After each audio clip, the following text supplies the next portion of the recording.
empathy, there are prerequisites for it, which I think BAR establishes. And then once you get that culture of empathy and you build it as a skill, because it's not just a feeling, it's a skill you build over time. It's like a muscle you exercise.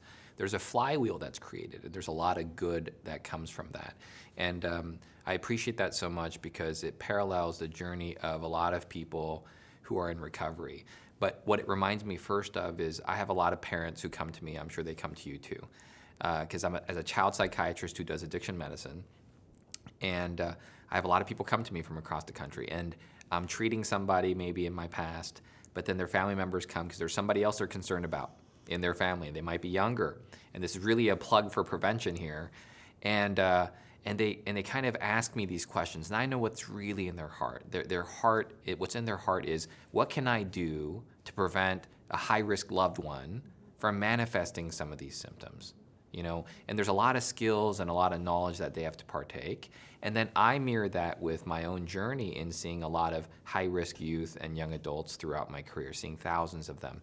And oftentimes I've wondered, shouldn't we have done more years before? Because the data clearly says that you can identify high-risk people who might develop addiction in grade school, but we wait until the problems arise. And when you actually dig into the material of really good prevention, because people ask me, what are the magic words? What do I say at Thanksgiving dinner if they ask for a glass of wine, you know? And what I tell them instead, it's the investment in the relationships. And if I had to break it down for you, it's not all these tactics and skills and magic words. It's the building of these values. I ask parents, model humility, teach empathy, show grace, and ask your kids to pass it on.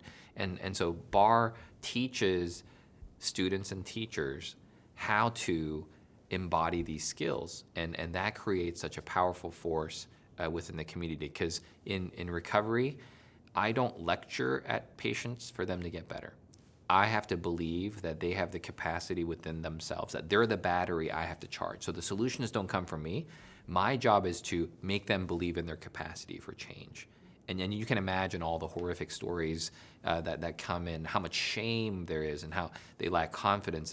But if you can believe that they have capacity and it's authentic and you give them the skills, they will charge themselves up. And what BAR does is, just like we believe in people with addiction, that they have hope for recovery, you believe in schools. You believe in teachers, because ultimately you believe in students, and that creates such a rich and nurturing community that's hard to explain just with numbers. I'm so appreciative of the parallels. One of the things that it is interesting in BAR schools, and it is the students report that they feel more is expected of them, and they feel more supported, which I want to say as a parent, you can talk to my kids. Same thing. I'm like, you can do incredible things. I will be there, but you can do incredible things. And it's not me doing, but it is me telling you, you are so capable. And I keep going, the amount of talent that exists in our world is like, there is so much capable. So getting that message to students.